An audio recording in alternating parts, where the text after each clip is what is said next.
Vamos a dar paso ahora a la conferencia titulada Avistamiento de aves en Santander, dirigida por el director de Investigación y Extensión de la Facultad de Ciencias UIS, Fernando Rondón González, quien es biólogo genetista con doctorado en Ciencias Biología, ambos de la Universidad del Valle. Está adscrito como profesor asociado a la Escuela de Biología de la Universidad Industrial de Santander desde hace 9 años. Los dejo entonces en compañía del doctor Fernando Rondón González. Buenos días.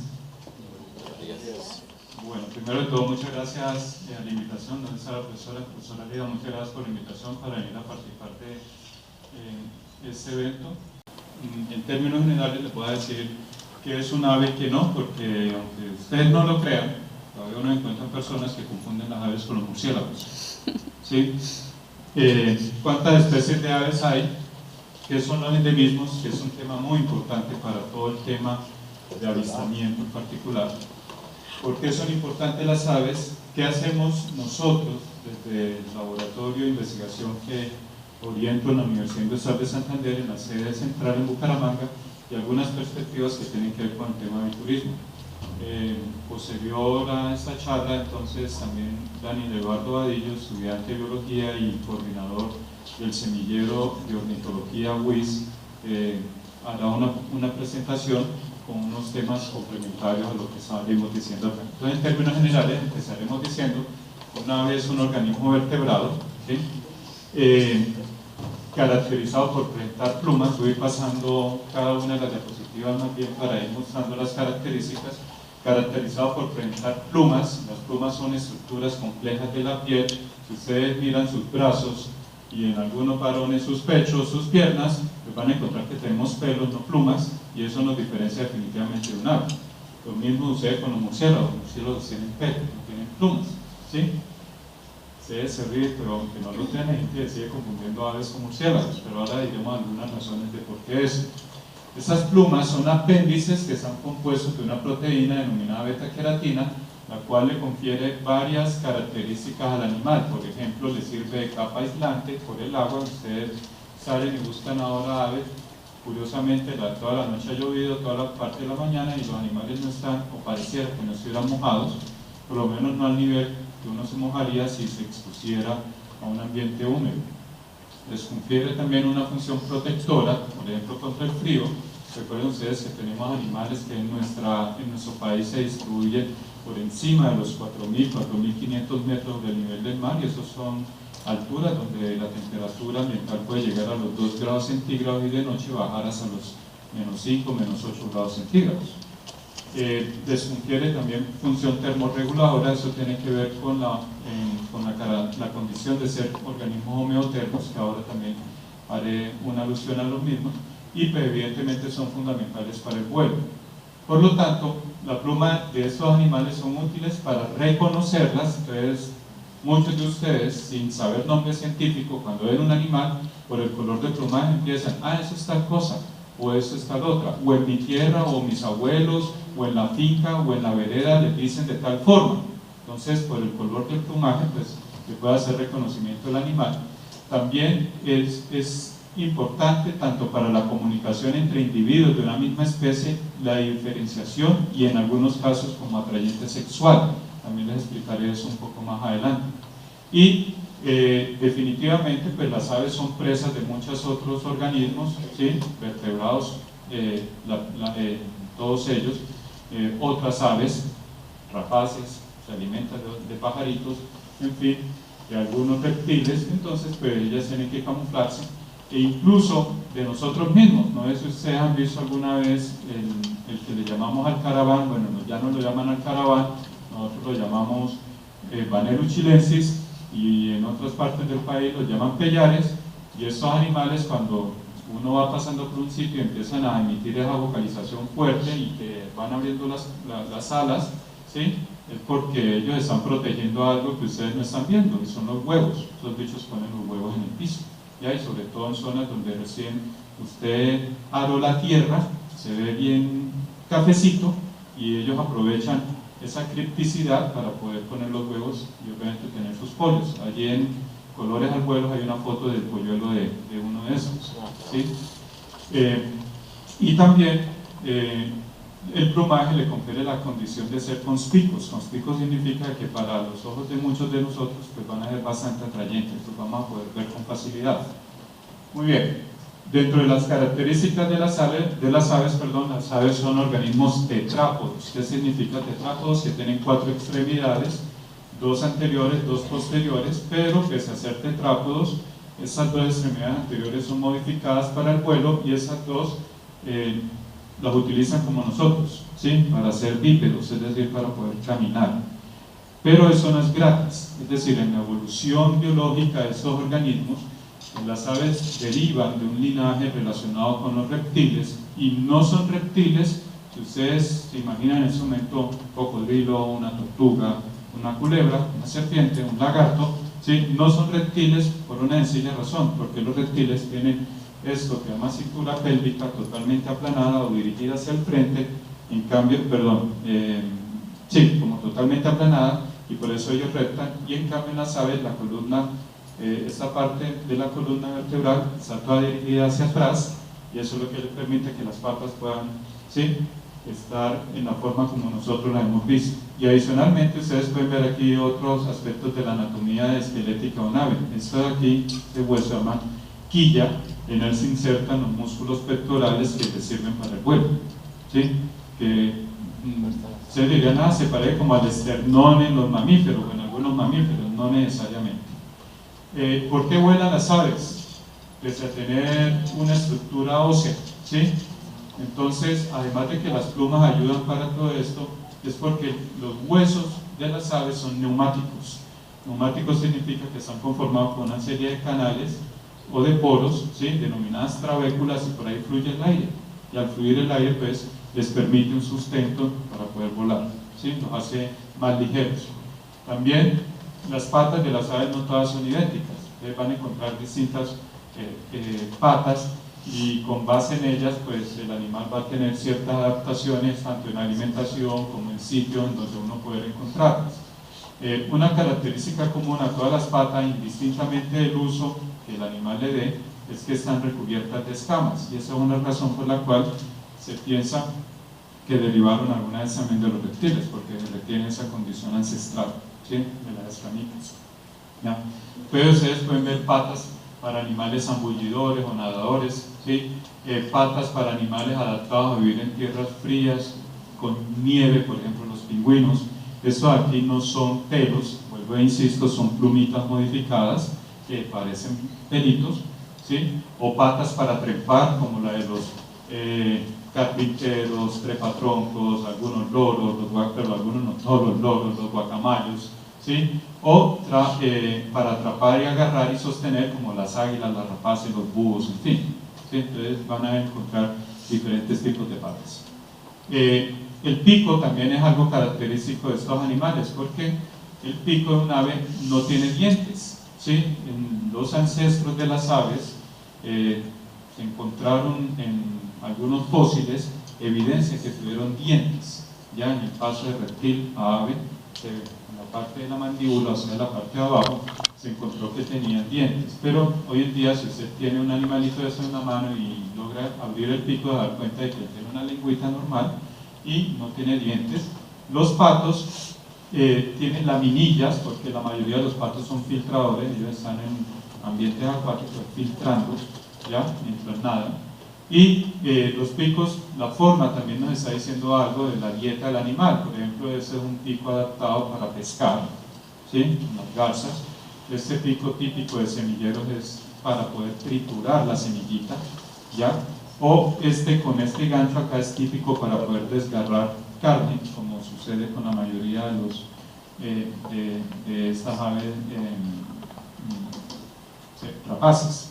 Muy bien. Ahora, como no tienen dientes, pues alguien tiene que ver la función de un diente. Entonces, cuando usted ha comido arroz con mollejitas, ¿sí?, del pollo, esa mollejita es la que hace la función del diente, está en el tracto digestivo del animal, y él pues está compuesto, es un sistema muscular bastante fuerte, y en él es donde se genera la trituración del alimento para que el animal pueda después aprovechar sus nutrientes.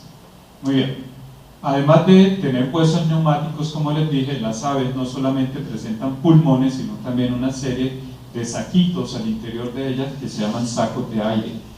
Entonces esos sacos de aire pues les van a permitir al animal aumentar o incrementar su ligereza, les ayudan a la respiración pese a que en ellos no se realiza el intercambio gaseoso, incrementa el aumento excesivo de la temperatura causado por el vuelo. Cuando un ave está volando, la fricción con el aire le genera mucho calor, y estos animales de por sí son, ustedes dicen comúnmente, de sangre caliente, el término biológico es homeotermo, y esa fricción con el aire al volverlo más caliente, lo que hacen estos saquitos es como una especie de aire acondicionado interno, los refrigera, ¿sí? Para que ellos no vayan a incrementar tanto su temperatura y por ende pues, morir por no una hipotermia, no una hipertermia, ¿sí?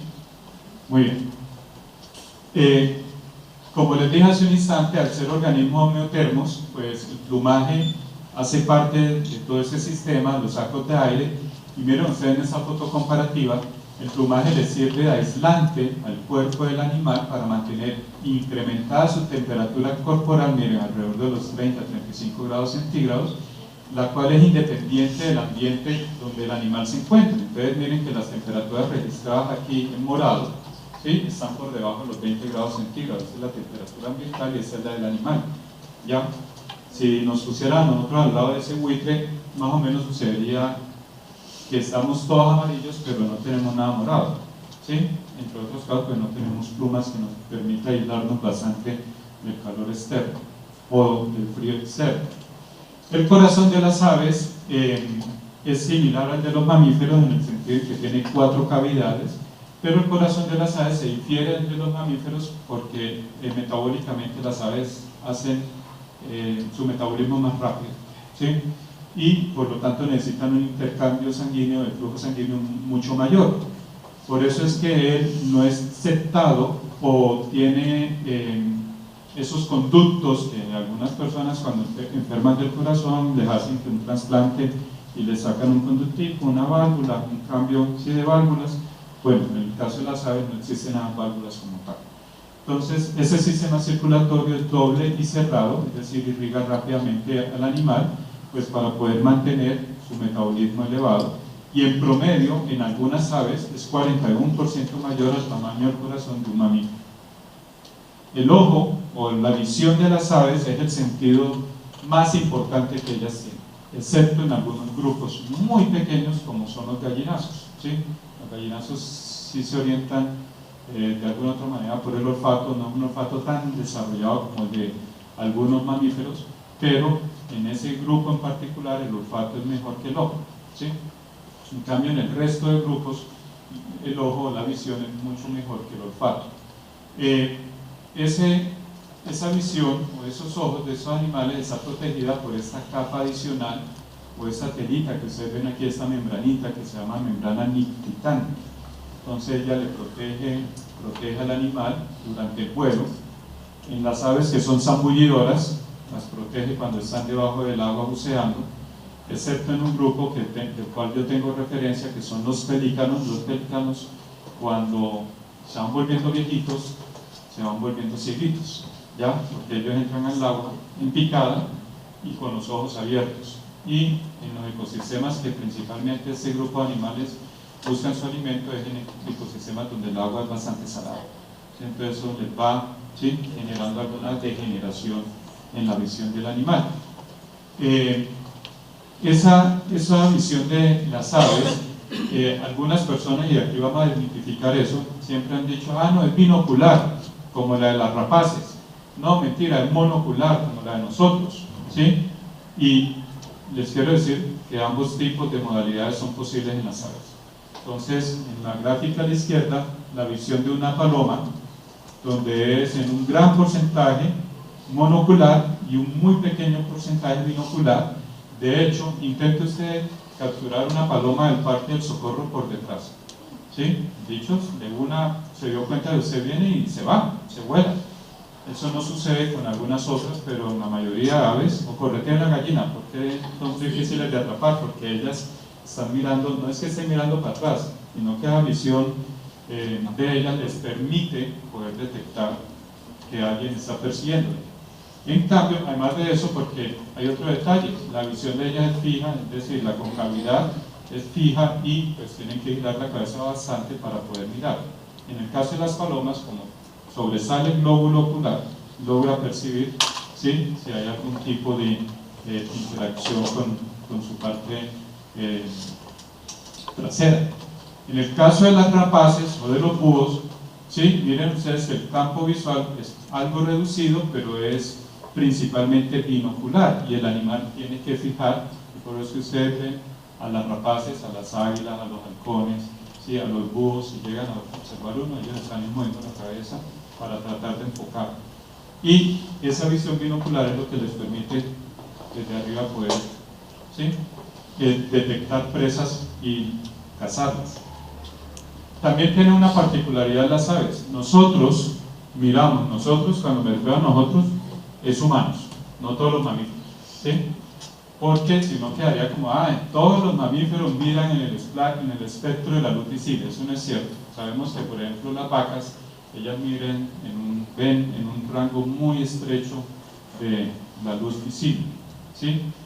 Entonces, nosotros los humanos, nuestro rango de visión está en un espectro entre los 400 y 700 nanómetros de longitud de onda, y por eso percibimos una gran cantidad de colores, realmente son 7 y que se pueden mezclar. Las aves tienen células especializadas que en ese espectro solamente logran observar hasta 565 nanómetros más o menos de longitud de onda y logran diferenciar esos 3 colores, ¿sí?, conos para azul, para el verde y para el rojo. Pero, ¿y qué pasa con el resto de colores? ¿Y qué pasa con aquellas aves que tienen sus plumajes colores distintos al rojo, al verde y al azul? ¿Cómo se detectan? ¿Ya? Además de que puede hacer una combinación por la luz visible, las aves logran observar también en el ultravioleta. Ellas logran determinar posiciones, colores, flores, frutos llamativos, o que para nosotros son llamativos, porque la visión de ellas también está dentro del ultravioleta. O sea, hay algún tipo de emisión particular, y yo les voy a mostrar mucho más adelante algo que hicimos con esto para poder determinar en el espectro de luz visible, perdón, en el espectro de luz ultravioleta, cómo se diferencian individuos para la escogencia de pareja y la reproducción. Muy bien. El sistema excretor de las aves también difiere de mamíferos. Aquí al lado derecho, algo muy simple del de nosotros, unos riñones, ¿sí?, todo un canal que es el uréter, por el cual viaja el excreto, lo que se va a excretar como orina, y la uretra, perdón, la vejiga, donde se almacena la orina para después ser expulsada. Las aves no tienen ese sistema, ¿ya? Con eso desmitificamos de una vez que por qué las aves no tienen pipicito como si tienen los murciélagos u otros mamíferos. Entonces las aves excretan por la cloaca, todo. Y entonces cuando el pajarito va volando, ¿sí?, o usted está sentado en el parque y la paloma le envió un mensajito, realmente en ese mensajito está saliendo tanto la popó como los orines del ave al mismo tiempo, todo al mismo tiempo, ¿sí?, un paquete todo el mundo, ¿ya? Completo, muy bien. Bueno, este tema es muy interesante porque si ustedes van, bueno, en la finca logra diferenciar bien un gallo y una gallina, ¿ya? Pero hay algunas aves de las cuales uno no puede diferenciar muy bien quién es el macho y quién es la hembra. Ejemplo, los azulejos. Ustedes ven un azulejo y es muy difícil a simple ojo detectar cuál es el macho y cuál es la hembra, ¿vale? Y no solamente me refiero a los azulejos azules, ustedes había azulejos de otro color, verdositos, ¿ya? Muy bien. Y hay otros que tienen cabeza azul y el cuerpo verdoso, como una combinación. Muy bien. Entonces, en azulejos es muy difícil detectar quién es el macho y la hembra, separarlos. Muchos de los que comen insectos, los bichojuez, también, dificilísimo. Pero hay otras aves donde se puede diferenciar esto, y a eso se le denomina dimorfismo sexual. Es el equivalente a lo que sucede en mamíferos. Nosotros aquí podemos saber quién es el macho, quién es la hembra, por ciertas características. Esas características están relacionadas con la información genética de los organismos. Y esa información genética que determina quién es el macho y quién es la hembra está dada por los cromosomas sexuales. Entonces, en el caso de las aves, los machos son los más llamativos, ¿sí? Son los que exhiben los colores más bonitos, los que tienen las plumas o apéndices en las plumas bastante elaborados, o cresticas llamativas, en fin. En cambio, las hembras, unas desteñiditas, laperitas y todo eso, ¿sí? Contrario a lo que sucede en nuestra especie, ¿sí? En nuestra especie las llamativas son sexo femenino y los feitos, ¿sí? Somos nosotros, ¿cierto? Muy bien. Eso se debe, como les decía hace un instante, por los cromosomas sexuales. Entonces se dice que en el caso de los machos, por tener dos copias del mismo cromosoma sexual, como las hembras en nuestra especie, son el sexo homogamético, y en el caso de las hembras de aves, son el sexo heterogamético, como análogo a nosotros, ¿ya? Y con base en eso, uno puede distinguir en diferentes especies de aves por ese dimorfismo. Entonces puede ser que cuando ustedes salieron el sábado a registrar aves, pueden estar viendo el macho y la hembra de la misma especie y pensar que eran dos animales de especies diferentes. ¿Sí? Eso puede ocurrir, ¿ya? Porque de pronto no tenemos un poco claro el tema del dimorfismo, ¿sí? Entonces, aquí hay algunos ejemplos. Tachyphonus rufus, que es un animalito que se alimenta bastante de frutas, de semillas, lo encuentra uno en fincas, ¿sí? En esta región del Socorro nosotros lo hemos registrado con Daniel, ¿ya? Y el rufus, también aprovechemos esa diapositiva para los nombres científicos, ¿ya? ¿De dónde sale el nombre científico de cualquier organismo? Es una nomenclatura que está dada por comités internacionales, pero que nos la propuso como desde 1770 y tantos un señor de apellido Linneo, el cual, entre otras cosas, era muy enamoradizo, y los primeros nombres científicos que Linneo acuñó, se los acuñó en honor a sus novias, o en honor, en serio, novias, así en plural, ahora van a sorprender de uno, en honor a sus novias, o en honor, por ejemplo, en el caso de flores, él encontró que los estambres, que son en la parte masculina de la flor, dependiendo del número de estambres, iba a decir otra palabra pero me detuve, dependiendo de, pues así mismo él iba asignando el nombre científico, ¿sí? Era bastante sexual Linneo para poner nombres. Y uno muy común es el de Rosalba. Usted a una mujer que llame Rosalba, pues sí, le pusieron Rosalba, pregúntale dónde salió el nombre. No, mi abuela me puso así, pregúntale a la abuela si todavía vive, de dónde salió. Es que seguramente la abuela de la abuela de la abuela de ella también le puso así, y conservan el nombre por generaciones. Y resulta que Rosa Alba, ¿sí?, es un nombre científico, y nosotros lo hemos compuesto con un nombre femenino, por ejemplo, ¿ya? Muy bien. ¿Y qué significa Rosa Alba? Rosa, pues con espinas, y alba, color blanco. Las rosas albas que describió Linneo eran de color blanco y no rojas como nosotros estamos acostumbrados a regalar el Día de las Madres, con amor y amistad, o ahora que nos americanizamos, todo el San Valentín el 14 de febrero, ¿cierto? Muy bien. Por lo tanto, aquí nuestro amigo Tachyphonus rufus, el rufus es un color que las personas que trabajamos con aves, que nos gusta el tema de aves, le hemos dado en vez de decir canela, amarillo ocre, amarillo tierra, no, color rufo o mostaza, ¿sí? Entonces, no, ¿cómo es el bicho? No, es rufito. ¿O tiene rufito en la cresta? Sí, tiene rufito. Entonces ya uno empieza a imaginarse, ya tiene como canelita, como mostacita o algo así, ¿ya? Y lo curioso de esta especie es que el rufo lo tiene la hembra, o sea que la hembra determina el nombre científico de la especie, porque el macho, como ustedes lo pueden ver, es negro y tiene allí una banda blanca en el ala. En esta de acá, Fregata magnificens, ¿quiénes han ido alguna vez a la costa? Cartagena, Santa Marta, por allá. ¿Listo? Y los que han tenido la oportunidad de ir, navegar por la bahía, incluso caminar, se ve un pájaro negro, que no es un chulo, y que tiene la cola ahorquillada. ¿Sí? Bueno, esos bichos, nombre común, rabiahorcados, ¿ya? Rabiahorcados, y corresponden a esta especie. Y miren la diferencia entre el macho y la hembra. La zona pectoral del macho tiene una bolsa que es llamativa, que la infla en épocas de apareamiento o de preapareamiento para poder atraer a la hembra, y las hembras tienen, en vez de esa bolsa, pues un sector plumaje entre la gula, el pecho y parte del vientre que es totalmente blanco. Y en este acá, que es un colibrí que también se observa en algunas zonas de aquí del Socorro, Florisuga melíbula, el macho tiene este capuchón azul, que es muy distintivo, y todo el pecho, el vientre y las colas por debajo de la rabadilla, perdón, y las plumas por debajo de la rabadilla, todo es blanco. En cambio, miren ustedes, la hembra es toda moteadita, en la parte de la gula y el pecho una banda verde no tan oscura, y otra vez un poco de banditas, ¿sí? Blanco y café en el vientre y bajo vientre. Entonces eso nos permite diferenciar este tipo de especies dimórficas, ¿sí? Muy bien.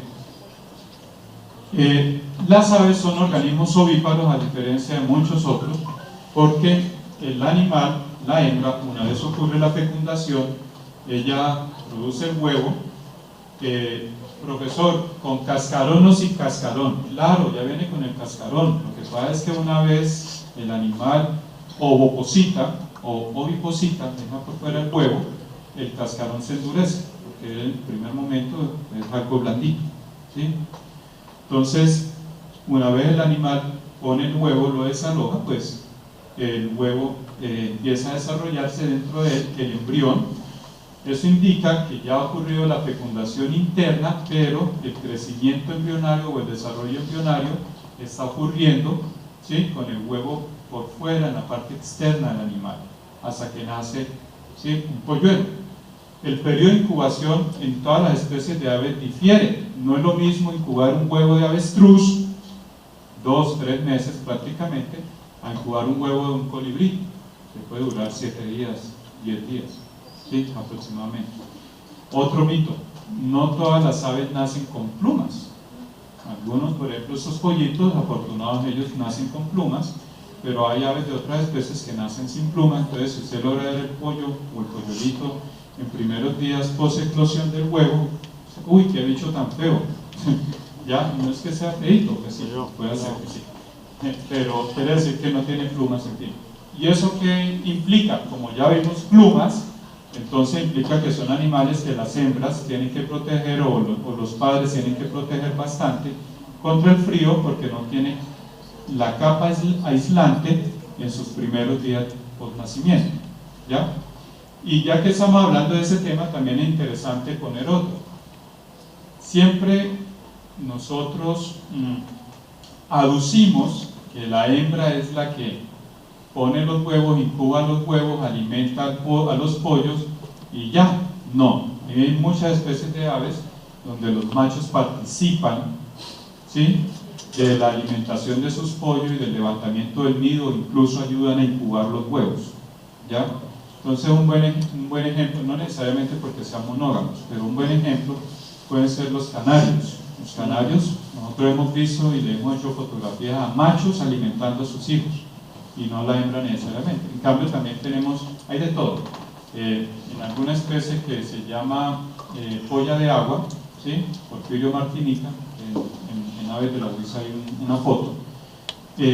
La hembra llega, copula con un macho, pone huevos, manda al macho a hacer un mandado, por decirlo así entre comillas. Cuando el macho se descuida, la hembra sale corriendo y se va, volando más bien, y se va, y deja al macho allí, y el macho empolla, alimenta, y es el padre, porque la hembra va y copula con otro macho y le hace lo mismo, ¿ya?, por estación reproductiva. Entonces, en nuestro caso, el brazo sirve para coger los libros, ir así en el bus, en Metrolínea en Bucaramanga, ¿sí?, jugar voleibol y pegarle al balón, o lanzar el balón de baloncesto, tirar la bola boliche, alzar el bulto, lo que sea. No sirve para volar. En las aves, por el hecho de tener ese recubrimiento beta-queratinizado como las plumas, pues evidentemente les sirve para volar, pero las extremidades anteriores están modificadas para el vuelo, y en murciélagos también sirven para volar. La diferencia con respecto al ave es que en murciélagos esto es toda una membrana plegadiza, ¿sí?, que no tiene plumas, es carente de plumas, y como ustedes pueden observar, el animal está descubierto de pelos. Y aquí yo pensaría que también sería interesante matar otro mito, Estuvimos hace 15 días en Ciénaga de Paredes trabajando con un grupo de estudiantes y le llevamos unas encuestas para el tema de conservación de murciélagos y les preguntamos si, oye, ¿usted sabe por dónde defeca un murciélago? Y en un 95% de la respuesta fue por la boca. Claro, como el animal duerme colgado con la boca hacia abajo y usted ve el sitio donde hay murciélagos, en el piso encuentra el guano, el excremento, entonces la gente se imagina el animal. Hubo un solo señor que nos dijo, yo pensaba que era por la boca, pero un día me puse a verlo bien de cerca y me di cuenta que tiene anito como nosotros. Y sí, efectivamente el animal tiene un recto, un ano, y él defeca en el vuelo y no mientras está colgado. Hay que tener claro eso, ¿sí? Eso es otra diferencia con murciélagos, definitivamente, y un mito que hay que matar. ¿Ya? ¿Cuántas especies de aves hay? Se estima que alrededor del mundo o a nivel global hay unas 10.000 especies de aves. Sin embargo, en 2016 ese artículo científico, ¿sí?, de cuántas clases de aves existen, publicó que podían existir cerca de 18.043 especies de aves, un estimativo. Si eso fuera cierto, entonces quiere decir que faltan cerca de 8.000 especies de aves por describir a nivel mundial. Y ustedes se deben de estar preguntando en este momento, pero entonces, ¿por qué tanta disparidad? Es casi el doble, ¿cierto? Y esa disparidad se debe al hecho de que en las colecciones biológicas todavía existe mucho material mal clasificado. Hoy en día utilizamos técnicas de biología molecular para poder contribuir a la clasificación de estos organismos, y no solamente eso, sino muchos otros organismos de la biodiversidad. Pero además de eso, también hay organismos que no están clasificados, es decir, el espécimen se fue capturado, se donó para la ciencia, se ingresó a un museo de historia natural y ahí está. Y nadie se ha sentado a mirar, este bicho es tal cosa, o por las características se parece a tal otra, etcétera, etcétera. ¿Ya? Entonces, teniendo en cuenta el número 10.000 en Colombia, y esta es la última publicación de aves que ha salido en el país, mentiras, el sábado ya empezaron a distribuir el otro libro, el de Mark Mueller, pero este salió hace menos de un mes, de ayer, ¿sí? Es una guía preciosísima, totalmente recomendable. El tipo hizo todos los pajaritos en acuarela y después los digitalizó, ¿ya? Entonces, y el papel es un papel mate, muy bonito, ideal para campo, no pesa mucho realmente. Bueno, según ese libro, el de ayer, en Colombia hay 1.932 especies de aves, incluyendo las migratorias, ¿sí?, e incluyendo otras que denominan hipotéticas. ¿Por qué hipotéticas? Porque se cree que están de paso, que de pronto hay un registro por allí, algo raro, y entonces pues pensemos que es posible que haya podido estar, por lo tanto hay que confirmarlas. De esas 1.932 especies, la mayoría de ellas todas ellas están ubicadas en 81 familias taxonómicamente hablando. De esta página aquí, por ejemplo, les muestro a ustedes las tángaras, ¿sí?, aves del género tángara. Muy bien. A mayo 2, o sea, hace 3 días, en una revisión que hice en el IBER, en el mío, para Santander hay registradas 820 especies. Es posible que ahora, después de la actividad del 5 de mayo, de golpe alguien haya registrado una especie distinta a las 820 que hay para el departamento.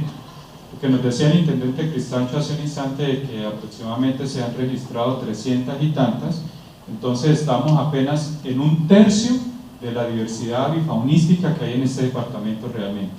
Y potencialmente, como explicamos allí en el libro de Colores al Vuelo, para Santander puedan haber aproximadamente 1.000 especies de aves. Lo que pasa es que todavía hay zonas del departamento que están inexploradas.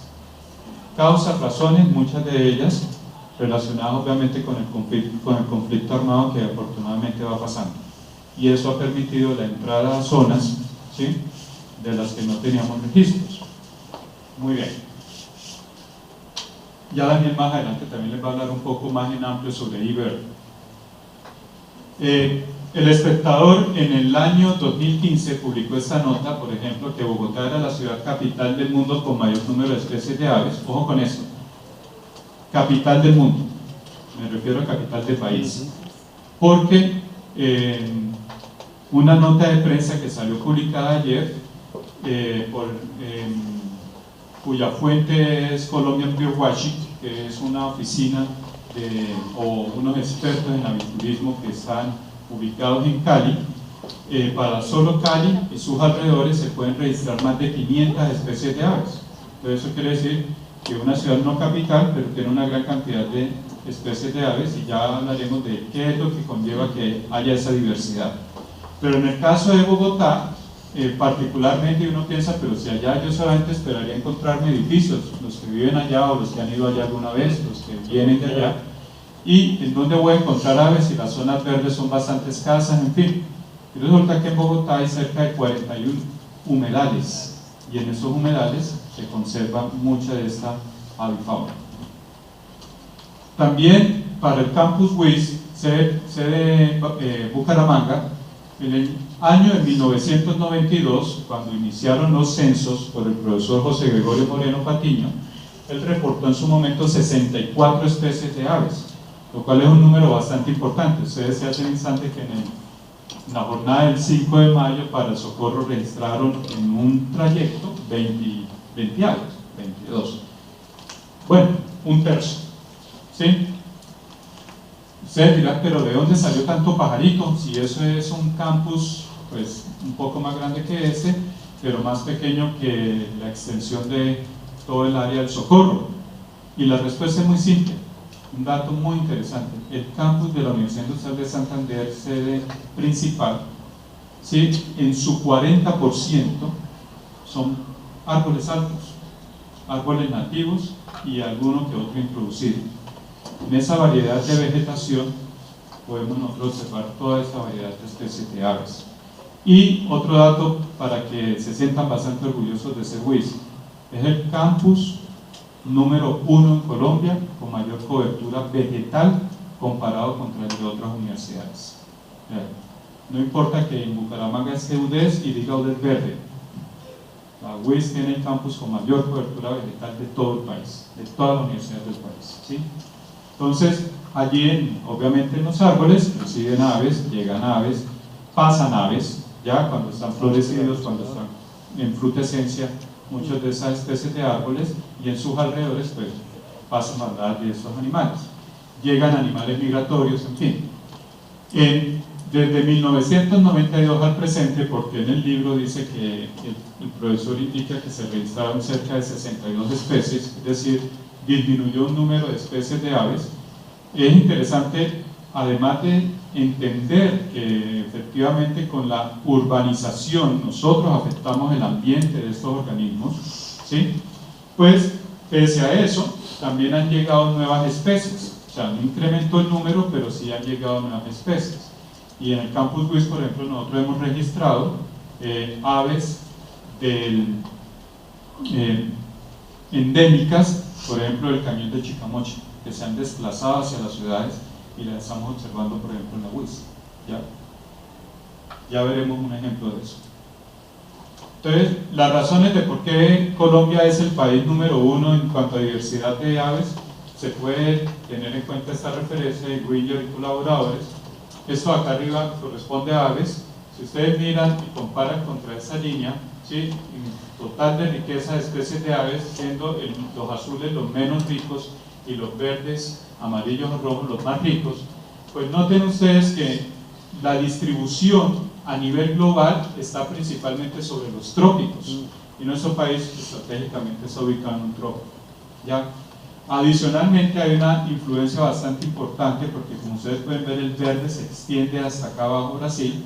Entonces hay una influencia bastante importante de la selva amazónica, la selva, los brasileños llaman a esta parte la mata atlántica, o sea, la selva del Atlántico, ¿sí?, y acá hacia el sur occidente del país, me refiero a Brasil, Pantanal, que es una selva, se buscan Mato Grosso, y toda esa zona es totalmente inundable, son selvas inundables, ¿sí?, con unas extensiones impresionantes, hagan de cuenta, casi el tamaño de Ecuador, o 2 veces el tamaño de Ecuador, ¿ya?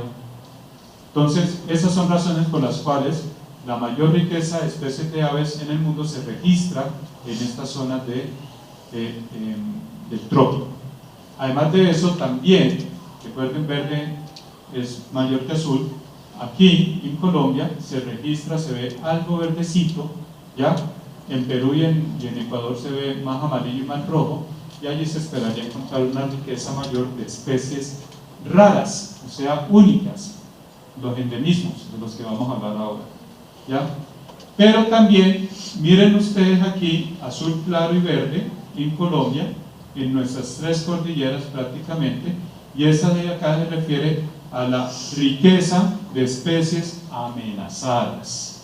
O sea que además de que ostentamos el primer lugar de en la biodiversidad del mundo en términos de aves, también podemos estar ostentando uno de los primeros 5 lugares de amenaza a esa biodiversidad, no solamente de aves, sino otros grupos de organismos, incluidas las plantas.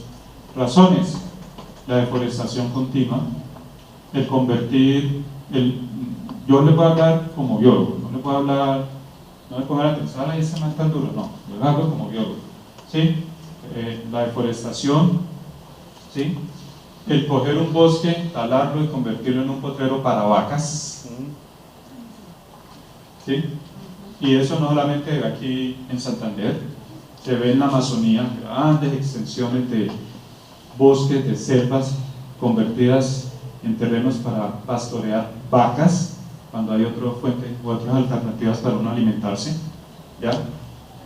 Cultivos, y paradójicamente, ustedes dirán, hay cultivos ilícitos, ¿saben que no? Paradójicamente. Hay artículos científicos que documentan muy bien que los cultivos ilícitos lo que hicieron fue preservar la biodiversidad más que acabar. Porque allá no entraba nadie.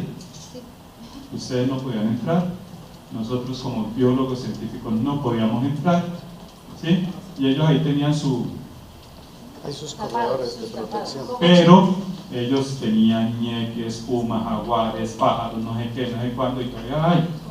Y hoy en día, una de las principales amenazas precisamente es que ya no hay conflicto y que, ¿sí?, los terratenientes empiecen a comprar tierras para cultivar palma de aceite, por ejemplo, o como han hecho en Brasil, en la zona de Pantanar, sorgo, grandes extensiones de sorgo, para alimentar, pues, a la gente, lógicamente, ¿ya?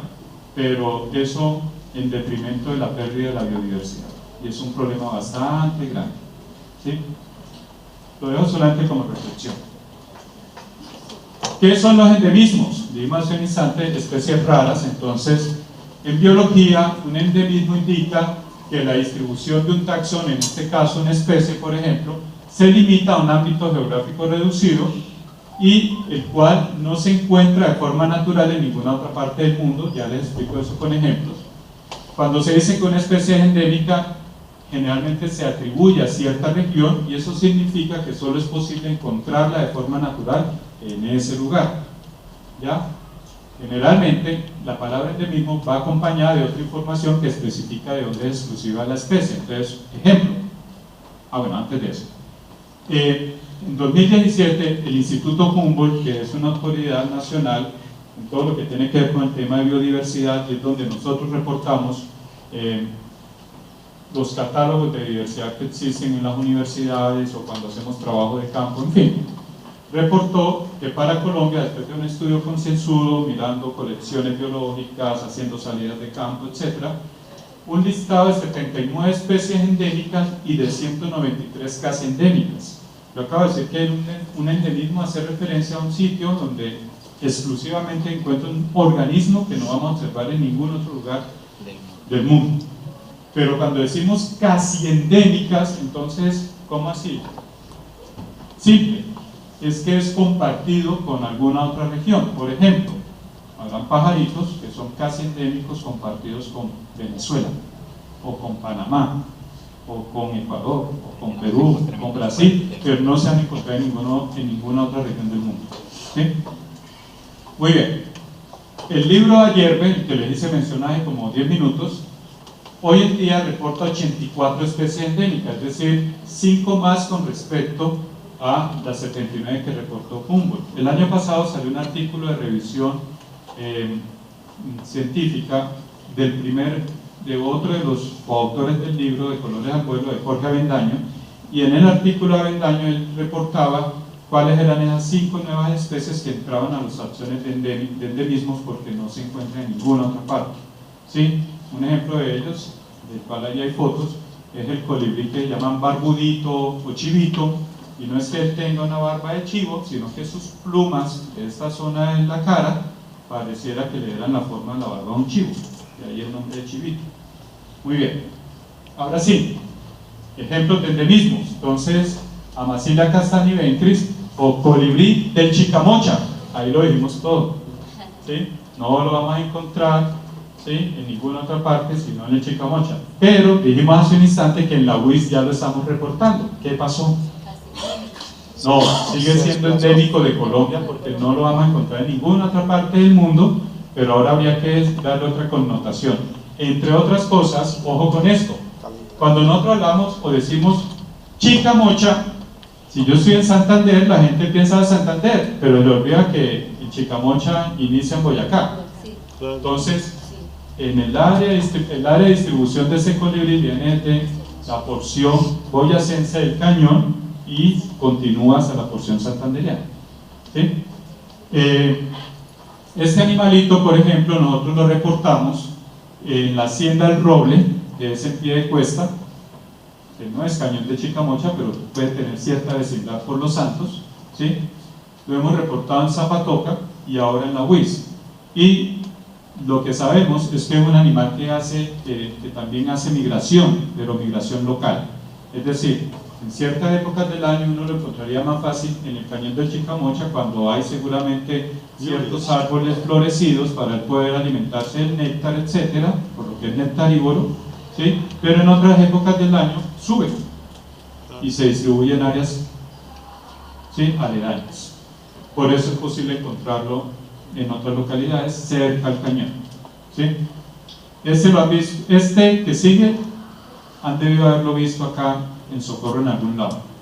La Amazilia de frente azul, ¿sí?, o diamante de frente azul. Daniel y yo sí lo hemos registrado acá en el Socorro, ¿ya? Vale, pero ustedes ¿dónde fueron a pagar que registraron acá en el Socorro? O sea, nosotros, ahora les hacemos la publicidad. También es endémico de Colombia, lo encuentran acá en Santander, ¿sí?, y sobre todo en zonas de cafetales, ¿ya? Entonces ya ahí les estoy dando una idea de dónde lo pudimos haber observado acá, en zonas de cafetales de acá del Socorro, ¿sí? Este preciosísimo torito capiblanco, ¿sí?, Capito coleopus, es el animal de los que he tenido en mi mano con más fuerza en la mandíbula y en el pico, la cosa más impresionante, hasta el punto de no soltar las tijeras como por 3 minutos, ya, en serio. Creo que usted queda con una tijera, pues tenía que marcarlo, cortarle una plumita a la cola por si lo recapturábamos, ¿sí? Y una fuerza impresionante. Hay videos de ese animal en YouTube que han hecho en algunas reservas en Antioquia, donde 4 o 5 machos se paran en una ramita y cantan. Ese canto no es porque alguien pasó con una cámara y los paros salieron a que los grabaran, es porque están en época de cortejo y como esta ave, hay muchas aves que hacen algo que se llama lecs, L-E-K, lec, ¿sí? Un lec es como si mi hermano, aquí el intendente y el intendente nos pusiéramos a cantar y a bailar, y las niñas se fijan y dicen, yo escojo ese de allá, por el canto o por el baile. Eso es el equivalente a un lec en las aves. Y los machos de muchas especies hacen este tipo de cortejos, y la hembra se siente atraída por aquel que mejor canta, baila o tiene plumas más largas, en fin, ¿sí? ¿Recuerdan plumaje que les decía atrayente sexual? Bueno, tiene que ver con eso también. Muy bien. Un hormiguero, se llama hormiguero de Parker, no es que Parker haya comprado los hormigueros, simple y sencillamente algún científico encontró en campo estos animales y cuando hizo la descripción de la especie se lo dedicó a otro investigador que seguramente ya falleció, ¿sí?, o de pronto estaba en vida en ese momento y le puso en el epíteto específico Parkeri en honor a él, ¿sí? Entonces yo espero que alguna vez cuando Daniel descubra una especie ponga rondonensis o algo así. Muy bien. ¿Lo han visto acá? ¿Socorro? La señora dice que sí. ¿Dónde lo hizo? En Suaita. Muy bien. Nosotros lo registramos en Alto Río Ponce, Vanentá, y aunque no puedo dar muchos detalles, no voy a decir el sitio exactamente, pero sí les puedo adelantar. ¿Han escuchado de la Expedición Santander Bio? Hace 2 meses la publicitaron, vino la directora del Humboldt a Bucaramanga junto con el gobernador y con el rector de la UIS, hicieron rueda de prensa. Bueno, perfecto. Yo soy el responsable por Santander de la Expedición Santander Bio. Consiste en realizar 3 expediciones biológicas a sitios donde antiguamente la gente se mataba, ¿sí? Y de lo que no se conoce nada, pues sí, donde la violencia era el pan de todos los días. Y la primera salida que hicimos en alguna localidad de Santander, encontramos una nueva población de este colibrí, con un número importante de individuos, lo cual quiere decir que esos bosques están bastante conservados porque es un animal de bosque, además de eso. Entonces lo llaman Inca Negro. Y en Boyacá, en el municipio de Arcabuco, para el que lo quiera ir a conocer más de cerca, hay una reserva que se llama Príncipe de Arcabuco, ¿sí? Y allá lo pueden ver también facilito, uno camina ahí, cada 10 metros encuentra uno, es como si los pusieran allí, pero realmente viven allí, ¿sí? Muy bien. El pavón colombiano, o Crax alberti, ave bastante amenazada, muy llamativa, miren esa cresta, ese color del pico. Típica de los ecosistemas del Magdalena Medio, ¿sí? Entonces de tierras bastante bajas y bastante amenazada. Para enjaularla, para comérsela, pues uno piensa, si es para cacería porque la persona no tiene recursos, etcétera, bueno, hasta de pronto, pero para enjaular un animal, qué pecado, ¿sí? Este es preciosísimo, el Daphnis hamlauri, ¿sí? Esa es una tángara también, o Daphnis turquesa, este es el macho. Ya, las fotos que les estoy presentando están de machos, realmente. Este animalito era endémico del Quindío, únicamente hay una población allá, ¿sí? Incluso dentro del campus de la Universidad del Quindío está el área de distribución. Y nosotros, hace unos 5 años, 6 años aproximadamente, encontramos una población nueva en San Vicente de Chucurí. Este pajarito, esta foto proviene por allá, prácticamente. O sea, es un dato interesante porque quiere decir que en ese sentido Santander tiene un potencial que, como decía hace un instante, todavía no hemos terminado de explorar, ¿sí? Este es otro hormiguero que se llama hormiguero colilargo. La foto no es muy buena, desafortunadamente, porque aquí se ve el animal muy de cerca, y si uno lograra ver la extensión real de la cola es casi 2 veces el tamaño del animal, ¿ya? Y esta es la hembra, el macho tiene una banda amarilla aquí muy llamativa, ¿sí? El avia ahumada o Avia guturalis, endémica de Santander también, difícilmente se encuentra en otra parte de Colombia.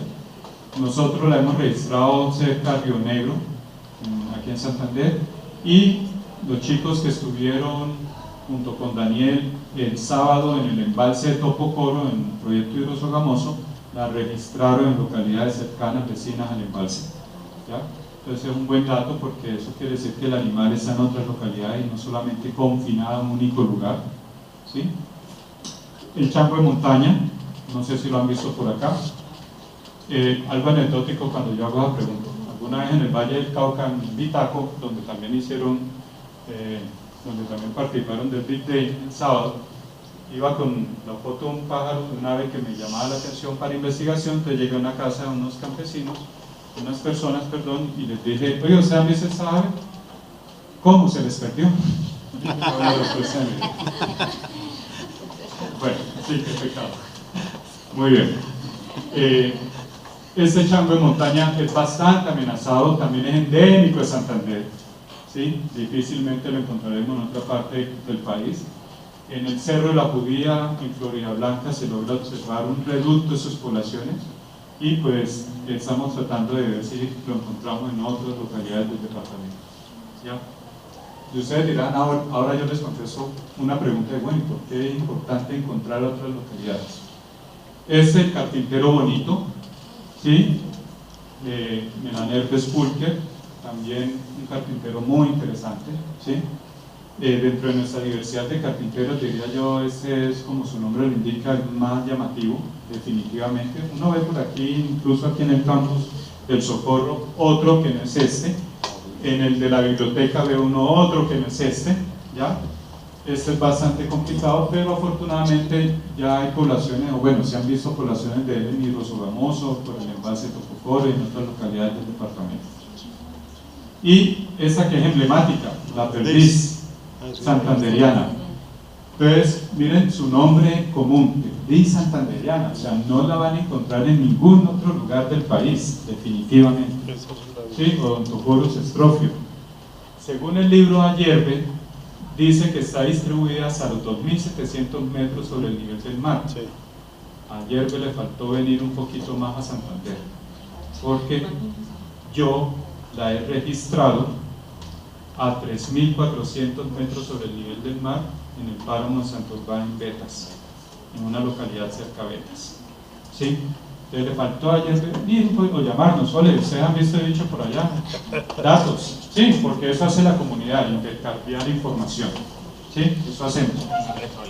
Les decía hace un instante, bueno, ¿y por qué el profe insiste tanto en localizar nuevas poblaciones y todo eso? Porque los endemismos tienen un problema, por ser tan restringidos, por no estar ampliamente distribuidos, pues son muy susceptibles de perderse las poblaciones en el tiempo, y máxime con lo que acabamos de indicar, por ejemplo la deforestación. Ya, al deforestarse un bosque importante, pues se puede estar perdiendo la población no solamente de esas aves, sino de otros organismos, entre ellos aves, lógicamente, que están presentes en ese bosque. Y para nosotros, los biólogos, también es importante estudiar su diversidad genética, es decir, el intercambio que potencialmente un individuo de esta localidad puede tener con un individuo de la localidad B. Si lo quieren poner de una forma bien simple para que lo comprendan, si usted se reproduce con una persona que viene de la costa, pues evidentemente él traerá alguna información ligeramente distinta a la de un santanderiano. ¿Sí? Entonces, sus descendientes tendrán algunos genes de mucha importancia por allá en la costa, mientras que también tendrá algunos genes de mucha importancia acá. Por lo tanto, ese chico puede, por ejemplo, andar a pie descalzo, soportar altas temperaturas, por los genes del costeño, ¿sí? Y por los genes del santanderiano, bastante trabajador, ¿sí? Que ara la tierra, ¿sí? Con todo respeto a los costeños, ¿no? Muy bien. Él es cartagenero y él sabe por qué lo digo. Muy bien. ¿Por qué son importantes las aves? Entonces, primero de todo, muchas aves participan en la polinización de las flores.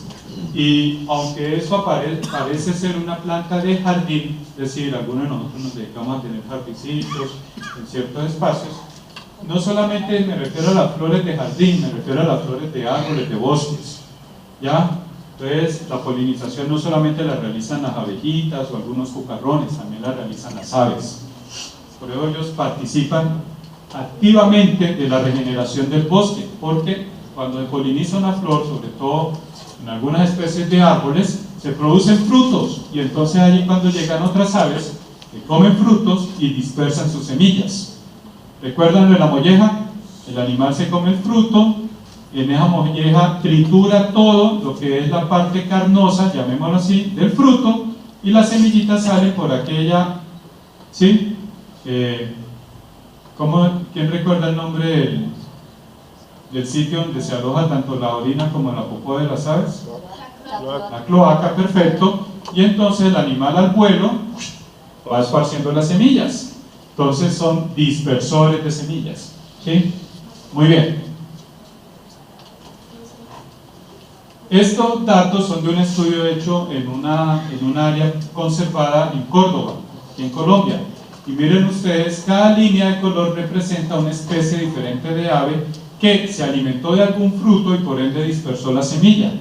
Y miren ustedes un dato interesante aquí, sobre el eje Y dice cantidad de semillas germinadas, es decir, esta persona se puso, ¿sí?, asiduamente durante un tiempo bastante importante a hacer seguimiento a la germinación de esas semillitas para ver cuál era el porcentaje, ¿sí?, dependiendo de la especie.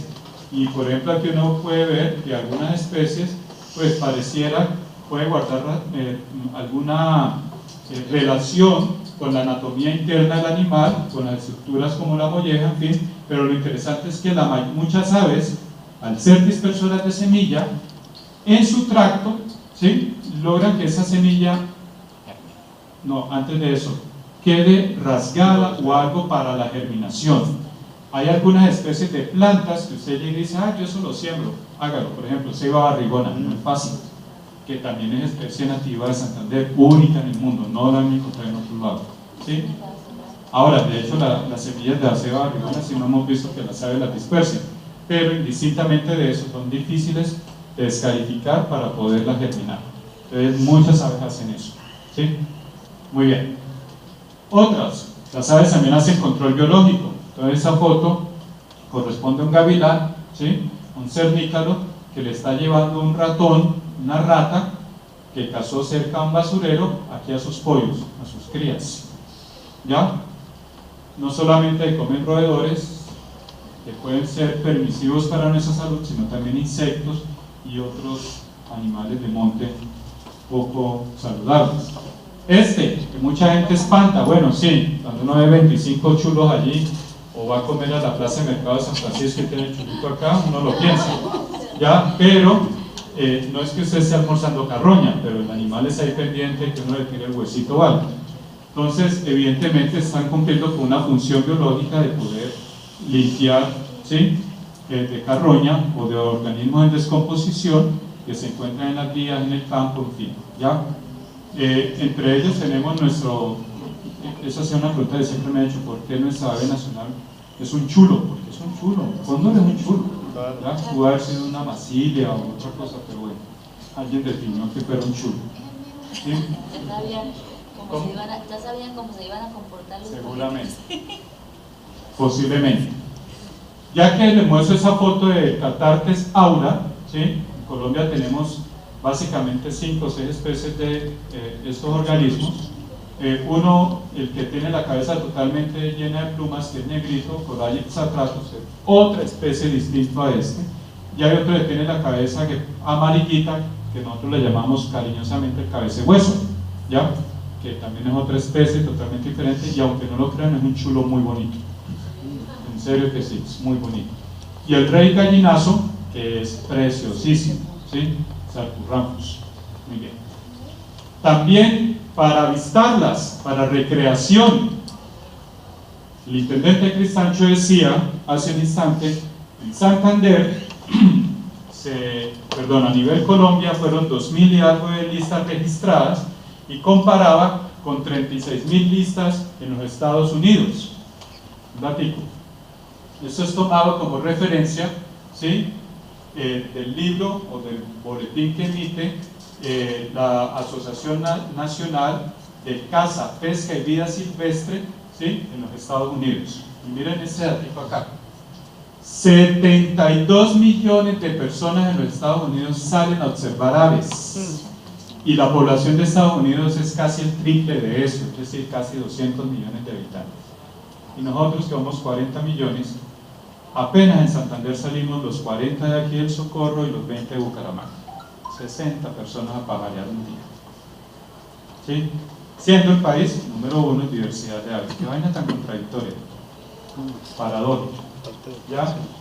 De esas 72 millones de personas, miren, es que no hay necesidad de irse a exponer a un bosque súper tupido para que no vean ningún pajarito y de pronto los pique el escorpión, la araña, la culebra, los muerda, lo que sea. No, 69 millones de personas en los Estados Unidos lo hacen alrededor de sus casas, ¿sí?, alrededor de sus casas. No tienen, por eso es que hay tantas listas, y ellos tienen menos diversidad de especies, ¿sí? Entonces ellos llegaron y Blue Jay, tal cosa, me invento, Fluvialis squaterola, tantos, no sé qué, o sea, alrededor de 2 casas, no hay necesidad de irse tan lejos. ¿Sí? Muy bien, y para otros sitios lejos de casa, cerca de 22 millones de personas. Solamente para que ustedes se hagan una idea, y nosotros somos un poquito más que esto, el doble de esto, y ¿cuántos habitaremos hoy en toda Colombia?